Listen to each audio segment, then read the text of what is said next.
नमस्कार। धीरेन्द्र पुनीर ऑफिशियल में आप सभी का एक बार फिर से स्वागत है। ईरान इजराइल की जंग को छिड़े हुए 7 दिन गुजर चुके हैं। अभी कोई नतीजा सामने नहीं दिख रहा है। अगर इजराइल अपने उन्नत तकनीकी हथियारों के साथ ईरान पर भारी पड़ता हुआ दिख रहा है, तो ईरान की तरफ से भी मिसाइलों के हमले इजराइल पर लगातार जारी हैं। इसी बीच में इस युद्ध के थिएटर में तमाम दूसरे देश भी अब अपनी अपनी भूमिकाएं निभाते हुए अब मंच पर आना चाहते हैं। आज दिन में एक खबर बड़े तौर पर आई कि अमेरिका ने युद्ध में शामिल होने का फैसला कर लिया है और बस उस पर साइन होने बाकी हैं। यह खबर वॉल स्ट्रीट जर्नल ने छापी और उसके बाद तो लगा कि जैसे जंग एकदम कहीं और चली गई, क्योंकि जिस तरह से बात की जा रही थी कि अमेरिका अपने मॉब बम के साथ ईरान की जो सबसे सुरक्षित न्यूक्लियर साइट है फोर्डो, उसको तबाह कर देगा और ये युद्ध एक अंजाम की तरफ बढ़ चलेगा। लेकिन शाम होते होते अगर कोई बयान ना दें तो फिर उनको ट्रंप कौन कहेगा। उन्होंने फिर बयान दिया कि अभी ऐसा कोई फैसला नहीं हुआ। यानी अमेरिका का जो असमंजस है, जिसको तमाम लोग एक साइको वॉर की तरह बता रहे हैं, मतलब एक साइकोलॉजिकल वॉर है जो अमेरिका ईरान के साथ लड़ रहा है। क्योंकि ईरान, भले ही हम इसको ईरान को अभी वॉर पर प्रति वॉर करते हुए देख रहे हैं, लेकिन कहीं ना कहीं ये बात ज़रूर साबित होती जा रही है कि ईरान इस जंग में लड़ तो रहा है, लेकिन अभी अकेले इस जंग को कितना खींचेगा ये बड़ी बात है।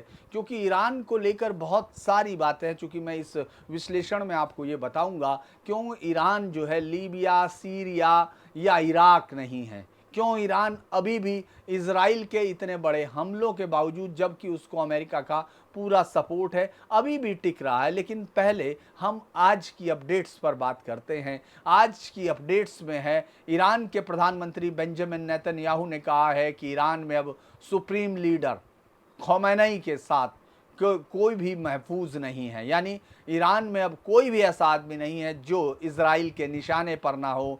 उन्होंने पहले दिन में जब सुबह ईरान की मिसाइलों ने इजराइल के 4 शहरों पर अटैक किया था, जिनमें से तेल अवीव, बिरशेबा, रामतगढ़ और होलोन, इन पर मिसाइलों के हमले हुए थे, जिनमें से एक हॉस्पिटल पर हुआ था। उसी हॉस्पिटल को जब देखने पहुंचे नेतन्याहू, तो उन्होंने साफ कहा कि अब इसकी कीमत ईरान को चुकानी पड़ेगी। इतने बड़े, उसके बाद अगर हम उनके रक्षा मंत्री की बात करें तो उनके रक्षा मंत्री ने इस बात को इशारा भी किया कि वो कीमत क्या हो सकती है, और कीमत यही खामेनेई। सबको लगता है कि खामेनेई ही ईरान की वो शक्ति है जिसको अगर वो ख़त्म कर देते हैं तो फिर उसके बाद ईरान के युद्ध के हौसलों को वो हमेशा के लिए ख़त्म कर सकते हैं। हमेशा का मतलब इस जंग के लिए है। तो उन्होंने कहा कि खामेनेई, जो कट्स हैं, जो उनके रक्षा मंत्री हैं इजराइल के, उन्होंने कहा कि खामेनेई मॉडर्न हिटलर हैं।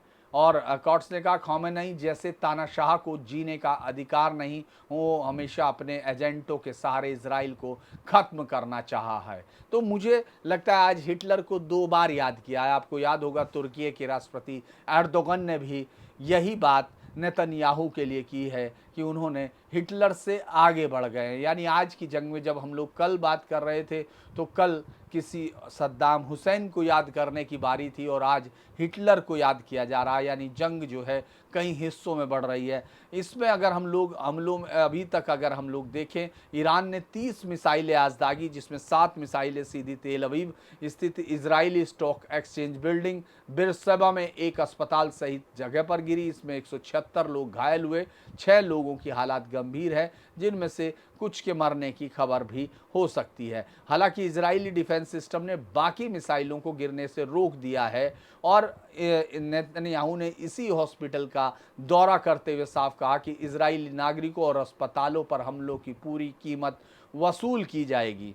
भारत जो है इस समय एक ऑपरेशन चला रहा है और ऑपरेशन का नाम सिंधु है।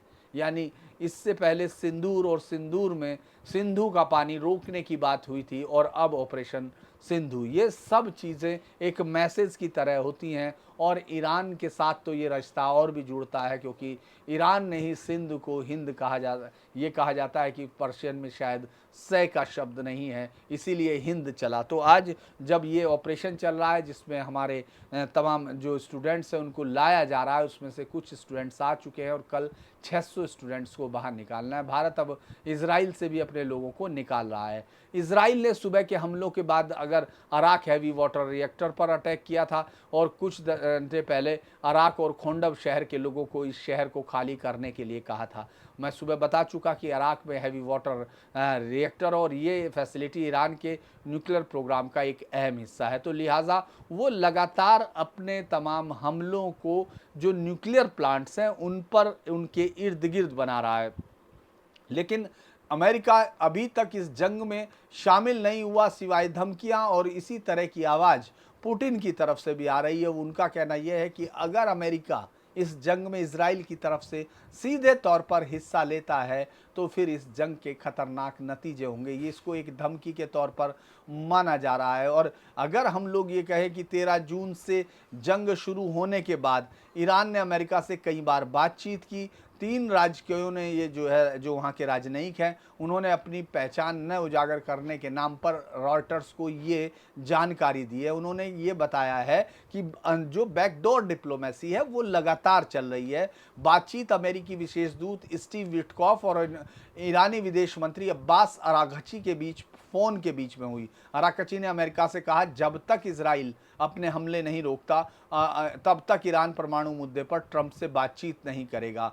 विटकॉफ से कहा कि अगर वाशिंगटन इजराइल पर युद्ध समाप्त करने के लिए दबाव डालता है तो तेहरान परमाणु मुद्दे पर वार्ता के लिए लचीलापन दिखा सकता है। दरअसल अगर हम ये सबसे लेटेस्ट अपडेट आ रही है, यूएन में ईरान मिशन ने एक्स पोस्ट पर भी लिखा है कि किसी भी ईरानी अधिकारी ने व्हाइट हाउस के दरवाजे पर गिड़गिड़ाने की मांग कभी नहीं की।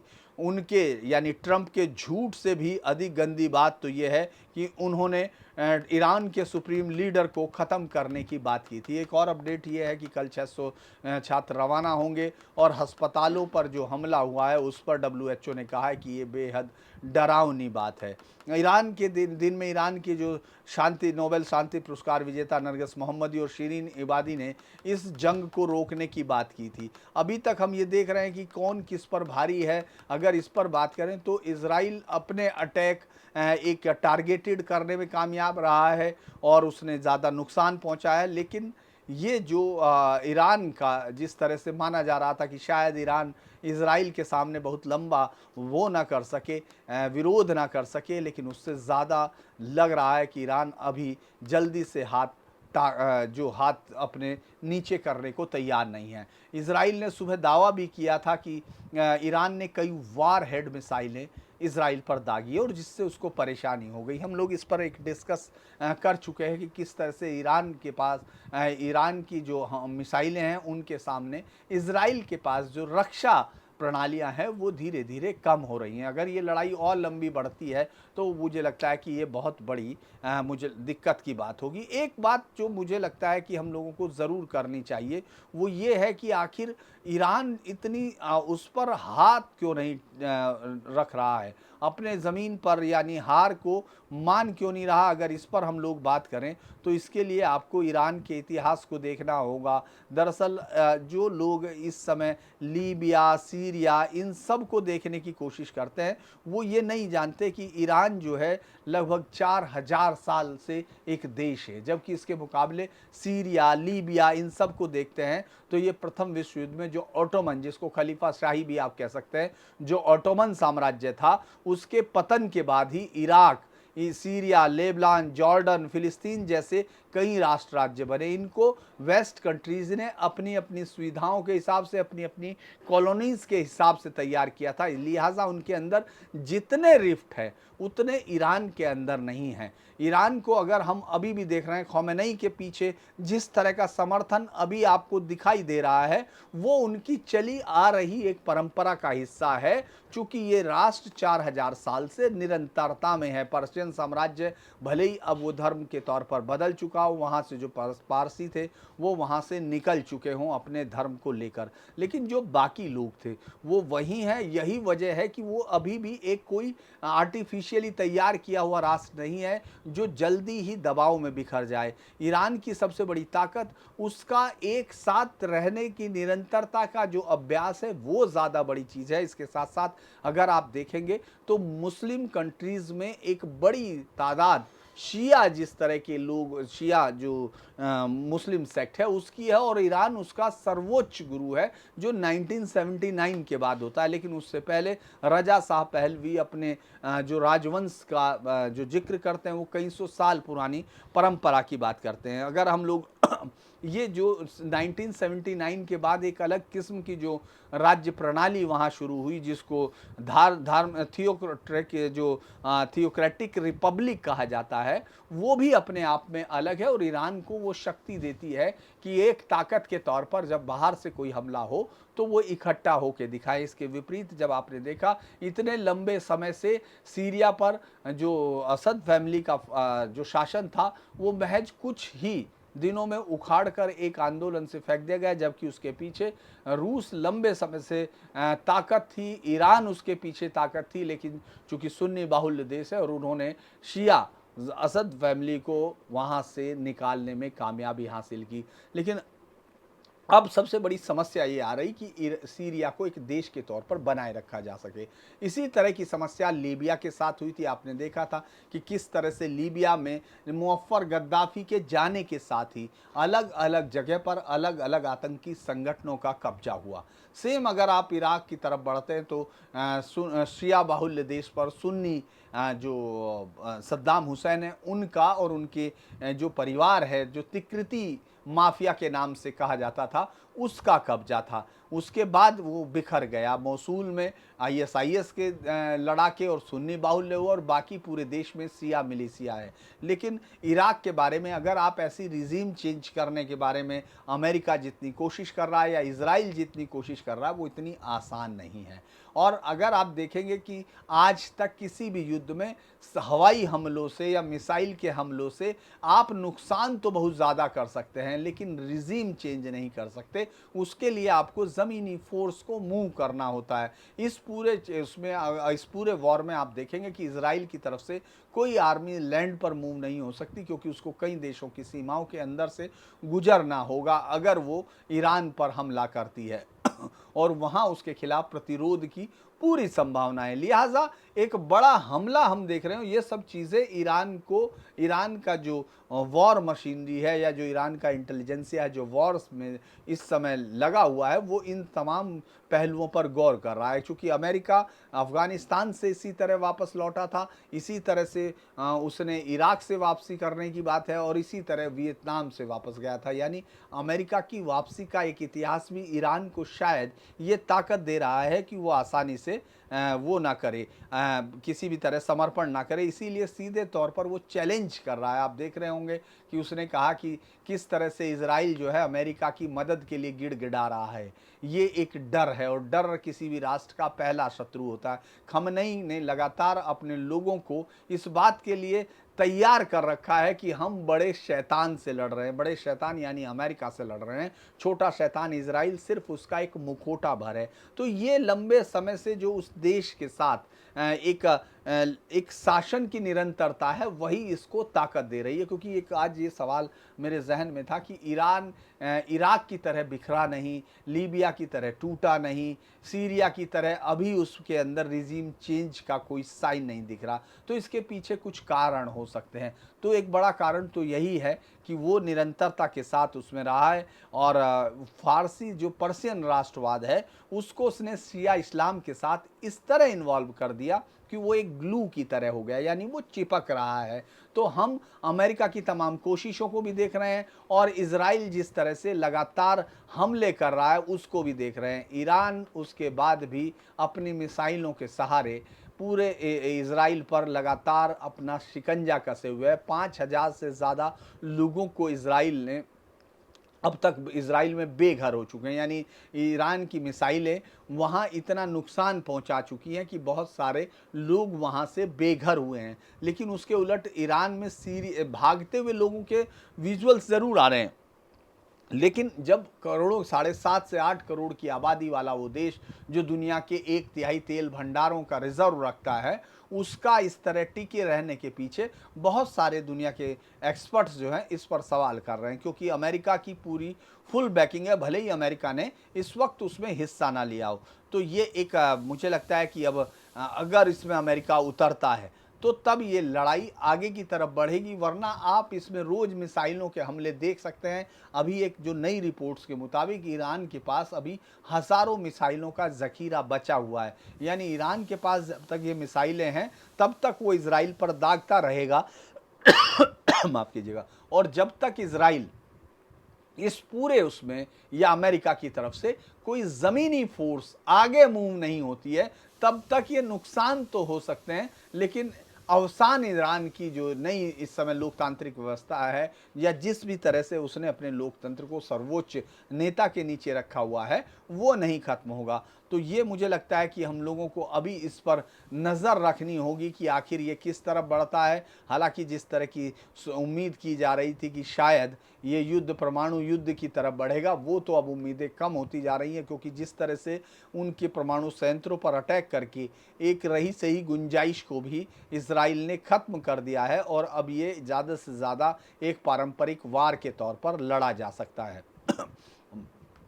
इसके अलावा अगर हम लोग ईरान और अमेरिका की बातचीत के दावे से अलग हटें, तो चीन और रूस दोनों ये कोशिश कर रहे हैं कि इस लड़ाई को अब यहाँ रोका जा सके, ताकि ईरान के साथ उनके रिश्ते हैं वो ईरान को ज़्यादा नुकसान ना मारे गए। अब इस पर भारतीयों को इजराइल से निकालने की कोशिश है, तो उसमें हम बता चुके हैं कि वो कल से एक बड़ा ऑपरेशन शुरू होगा, और खमेनी लगातार एक पॉइंट ऑफ अट्रैक्शंस है, और उसके साथ ही ईरान का जो विरोध है, जिस तरह ईरान का प्रतिरोध है अमेरिका और इजराइल के इस जो बैकिंग अमेरिका की और अटैक इजराइल का है, उसके खिलाफ अगर ईरान में एक नए जो है, जो ये कहा जाए कि एक जो एकता का बिंब है या प्रतिरोध का एक चेहरा बनता हुआ खमेनी आपको दिखाई देगा। उसके अलग अलग फोटो, उसके अलग अलग ट्वीटर्स, और अब वो पूरी तमाम जगह पर ईरान में लगाए जा रहे हैं। ये कोशिश की जा रही है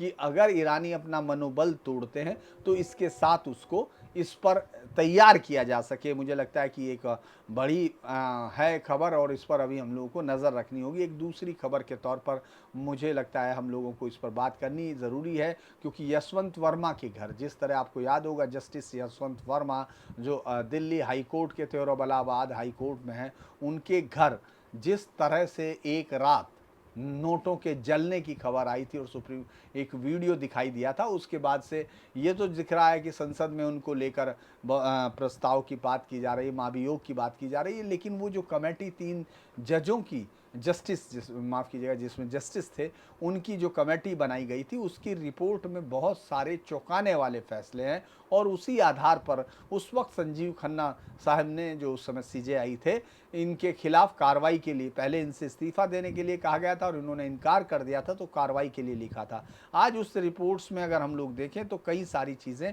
उसमें नहीं आई हैं। जांच की जो प्रमुख बातें थी वो घटनास्थल और नकदी की बरामदगी, स्टोर रूम में रात के करीब 2 बजे आग लगी और वहाँ बड़ी संख्या में नोट मिले थे, नकदी जो है 1.5 फीट ऊंचाई तक के ढेर पे रखी थी। ये बात गवाहों के बयान से आई है, यानी उन 55 के करीब गवाहों के बयान हुए हैं, जिसमें 10 के बयान नाम अधिकारियों के हैं। तो ये अलग अलग बयानों से एक बड़ी रिपोर्ट है। नोटों की स्थिति और भौतिक साक्ष्य ये दिखाते हैं कि वो पहले से मौजूद थे, यानी ये बाद में नहीं लाई गई। इसमें 55 गवाहों के बयान हुए हैं, जिसमें से दिल्ली फायर सर्विस, पुलिस अधिकारी, आवासीय कर्मचारी और चश्मदीद स्वतंत्र जो गवाह हैं वो भी शामिल हैं। ये एक बड़ी मतलब बड़ी 10 गवाहों ने साफ तौर पर ये कहा है कि इसमें सबसे बड़ी चीज़ जो दिखाई दे रही है वो ये है कि ये जो नकदी है ये असामान्य थी, यानी किसी भी घर में इतनी नकदी एक जगह पर रखना असामान्य बात हो सकती है।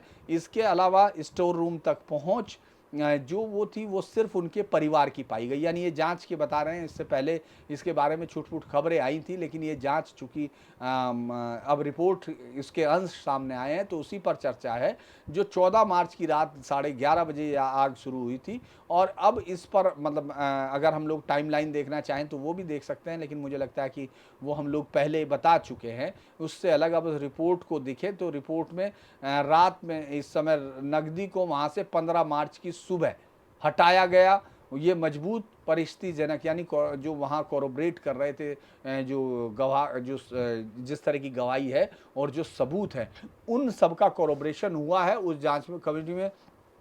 और रिपोर्ट में साफ तौर पर यह कहा गया कि जस्टिस वर्मा की तरफ से जो स्पष्टीकरण दिए गए हैं, जैसे सीसीटीवी निगरानी और सुरक्षा नियंत्रण, वो अविश्वसनीय पाए गए हैं। परिवार की भूमिका पर भी एक टिप्पणी की गई है। उनकी बेटी की गवाही पर सवाल उठाए हैं। समिति ने कहा है कि उनकी बेटी एक आत्मविश्वासी, पढ़ी लिखी, स्वतंत्र महिला है। उनका ये कहना कि वे बिल्कुल घबरा गई थी, ये विश्वसनीय नहीं लगता। 3 मुख्य सवाल जिनकी जांच हुई थी इस कमेटी में: नकदी बंगले के स्टोर रूम में कैसे पहुंची, नकदी का सोर्स क्या था, और 15 मार्च की सुबह वहां से किसने हटाया। इन तमाम 3 सवालों के साथ इसकी जांच शुरू हुई थी। और अब जो है इस रिपोर्ट में सुप्रीम कोर्ट के 1997 के न्यायिक जीवन के मूल्य का जिक्र करते हुए कहा गया कि न्यायाधीशों से बेहद उच्च नैतिक मानकों की अपेक्षा की जाती है। ईमानदारी और चरित्र न्यायपालिका की बुनियाद है। जनता का भरोसा ही न्यायिक पद की असली शक्ति होती है। तो मुझे लगता है कि ये बात जो उन्होंने उनके लिए कही है, वो तो बहुत सारे जज उसको अगर अपने पे अप्लाई करेंगे तो और ज़्यादा बेहतर लोगों का विश्वास बनेगा। लेकिन अब ये जो जिस तरह से महाभियोग लाया जा रहा था, मुझे लगता है कि उसकी तैयारी और कड़ी होती है। ये जो रिपोर्ट है ये उसको और ताकत देती है। और मुझे लगता है कि शायद अगर हम इसको देखते हैं कि क्या ये रिपोर्ट से जो अब ये महाभियोग होगा, अगर उससे पहले इस्तीफ़ा नहीं देते हैं, क्योंकि इस्तीफ़ा वो कभी भी दे सकते हैं। इस पर मैं डिटेल्ड आपको ये रिपोर्ट पहले बता चुका हूँ कि क्या क्या हो सकता है महाभियोग में, लिहाजा मैं उसको दोहराऊंगा नहीं। लेकिन इस रिपोर्ट्स की बड़ी चर्चा है, और मुझे लगता है ये महाभियोग का रास्ता आसान करेगी। इसके अलावा अगर हम लोग एक खबर और मैं डिस्कस करना चाहता हूँ, हालांकि खबर तो यहीं 2 बड़ी खबरें हैं, लेकिन एक और है। 26 मई को लालू प्रसाद यादव ने एक सार्वजनिक पोस्ट से अपने बेटे तेज प्रताप यादव को पार्टी और परिवार से बाहर कर दिया था। आज तेज प्रताप यादव ने वापस पहली बार पलट कर कहा है कि मैं आऊँगा, वापस लौटूंगा, और जिन्होंने साजिश की और जिन्होंने वो मेरे खिलाफ षड्यंत्र किया, उन सबको न्यायिक से लेकर जनता की अदालत तक हराऊंगा। तो लगता है कि ये बड़ा सवाल हो रहा है कि आखिर तेज प्रताप सोच क्या रहे हैं, तेज प्रताप अपना फैसला क्या ले रहे हैं, और ये पहले के रुख से अलग है।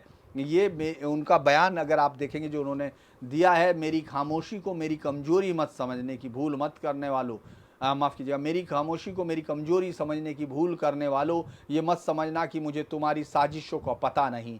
शुरुआत तुमने की है, अंत मैं करूंगा। झूठ और फरेब के बनाए इस चक्रव्यूह को तोड़ने जा रहा हूं, तैयार रहना, सच सामने आने वाला है। मेरी भूमिका मेरी प्यारी जनता और माननीय सर्वोच्च न्यायालय तय करेगा, कोई दल या परिवार नहीं। यानी दल और परिवार उन्होंने सीधे तौर पर कह दिया कि जो उनके पिता ने उनको जिस तरह से एक तरह से अलग किया था, वो अब उसके खिलाफ जंग कर रहे हैं, और उन्होंने अपने आप को लालू प्रसाद परिवार और तेजस्वी से दूरी बना ली है।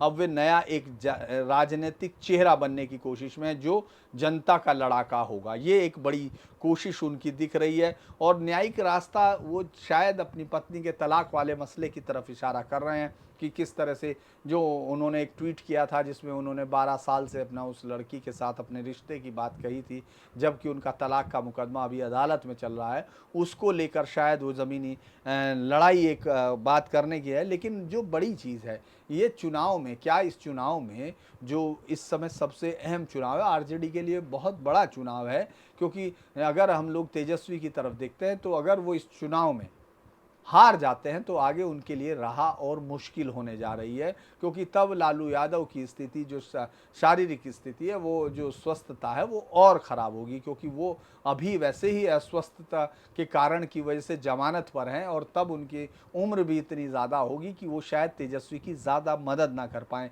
और लालू यादव का इस परिदृश्य से बाहर होना कम से कम आरजेडी के दल को तो बहुत बड़ी चोट होगा, क्योंकि तेजस्वी को लेकर भले ही उनकी पार्टी में अभी एक मत नहीं है, लेकिन लालू प्रसाद के कहने के बाद तमाम पार्टी नेता तेजस्वी के झंडे के तले खड़े होते हैं। अब अगर उस पर तेज प्रताप उसके साथ कुछ भी कोशिश करते हैं, हालांकि ये बात ज़रूर है कि तेज प्रताप और तेजस्वी के बीच में तेजस्वी जो वोटर है आरजेडी का उसके लिए ज़्यादा मान्य है, और तेज प्रताप कोई बहुत बड़ी अपना प्रताप इस चुनावी लड़ाई में नहीं दिखा पाए हैं। लेकिन बीजेपी और एनडीए के लिए एक अवसर हो सकता है, जो लगातार अगर हम कहें कि वो यादव वोट बैंक की जो अभेद्यता है खासतौर से बिहार में है, उसको तोड़ने की तमाम कोशिशें कर चुका है। अगर लालू प्रसाद यादव का एक बेटा उनकी तरफ से लालू प्रसाद यादव के दूसरे बेटे पर हमला बोलता है, तो उनको कम से कम इस बात की उम्मीद है कि शायद वो कुछ लोगों के अंदर भ्रम पैदा कर सकें, और जो एक माई समीकरण है उसके जो वाई जो समीकरण का जो हिस्सा है उसमें एक दरार पैदा कर सकते हैं। तो उन्होंने कोशिश तो की है, लेकिन अभी तो ये देखना होगा कि वो अदालत में क्या करते हैं, नई पार्टी बनाते हैं या नहीं बनाते, और बीजेपी उस पर क्या करती है, ये सब देखना होगा। मुझे लगता है कि ये बहुत दिनों बाद इस तरह की परेशानियों में लालू यादव घिर रहे हैं, लेकिन ये परेशानियां अब आगे की तरफ बढ़ती हुई जाएंगी। मैं इसको इसी तरह देख रहा हूं कि इस पूरे चुनाव में अभी ऐसे बहुत सारे मुकाम आने बाकी हैं जिनमें इस तरह के फैसले होंगे, और जो लालू यादव परिवार है वो अगर बिहार के चुनाव के वक्त एकजुट नहीं रहता तो फिर उससे बड़ी दिक्कतें उसी की जो राजनीतिक भविष्य है उस पर होंगी। आज के लिए अभी इतना ही। अगर आपको वीडियो पसंद आता है तो लाइक कीजिए, सब्सक्राइब कीजिए और शेयर कीजिए। धन्यवाद।